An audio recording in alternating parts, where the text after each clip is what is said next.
இல்லாம 5 மணிக்கு அலாரத்தை வச்சனா, சரி இன்னும் கொஞ்சம் தூங்குவோமே அப்படின்னு சொல்லிட்டு அந்த அலாரத்தை மாத்திக்கிட்டு 6 மணி ஆக்கிட்டேன். மணிக்கு திரும்பவும் அலாரம் அடிச்சு திரும்பவும் 7 மணி. அப்ப எனக்கு என்ன தோணுச்சு தெரியுமா, இன்னும் கொஞ்ச நேரம் கூட தூங்கலாமே அப்படின்னு தான் தோணுச்சு. அப்புறம் 7 மணி ஆயிடுச்சு, இனி வேற சாய்ஸே இல்ல அப்படின்னு சொல்லிட்டு 7 மணி ஆயிடுச்சுன்னு எழும்பிட்டேன். எழும்புன உடனே எனக்குள்ள ஒரு கடமை உணர்வு என்ன அப்படின்னு பாத்தீங்கன்னா, வீடை நம்ம இன்னைக்கு நல்லா கிளீன் பண்ணி வச்சிருக்கணும் அப்படின்னு. சரி அந்த பிளானை நம்ம தாமதிக்காம அந்த தொடப்பத்தை எடுத்து நான் கிளம்பிட்டேன். கிளம்பின ஸ்பீடுல பாதி இடத்தை கிளீன் பண்ணிட்டேன். அப்படி கிளீன் பண்ணிட்டு இருக்கும்போது வீடை பாதி கிளீன் பண்ணிட்டு இருக்கும் போதே யாரு கண்ணு பட்டு போச்சோ எங்க தொடப்பம் உடஞ்சு போயிடுச்சுங்க.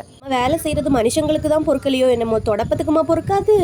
தொடப்பம் உடஞ்சு போயிடுச்சே அப்படின்னு நான் சோக மலையில நனைஞ்சிட்டு இருந்த அந்த டைம்ல தான் என்னோட புருஷன் கிராஸ் ஆகி வந்தாரு. கொட்டுற 5 நிமிஷத்துல என்னோட புருஷன் சொன்ன வார்த்தை என்ன அப்படின்னு தெரியுமா, ஃபீல் பண்ணாத, வெறும் 10 நிமிஷத்துல நான் இதை சரியாக்கி தரேன், ஃபாலோ மீ. அப்புறம் அவங்களோட வெப்பன்ஸ் எல்லாமே எடுத்து மாப்பை ரெடி பண்றதுக்காக ரெடி ஆயிட்டாங்க. மேல எம்புட்டு பிரிய இருந்தா என்னோட புருஷன் இந்த வேலையை எனக்காக பண்ணிட்டு இருக்காரு அப்படின்னு ஒரு ஆனந்த கண்ணீர் வந்ததுங்க. அப்புறம் அந்த மாப்பை எனக்கு சூப்பரா ரெடி பண்ணி தந்துட்டாரு. நானும் குடு குடு குடுன்னு வீடு எல்லாமே நீட்டா கிளீன் பண்ணி முடிச்சிட்டேன்.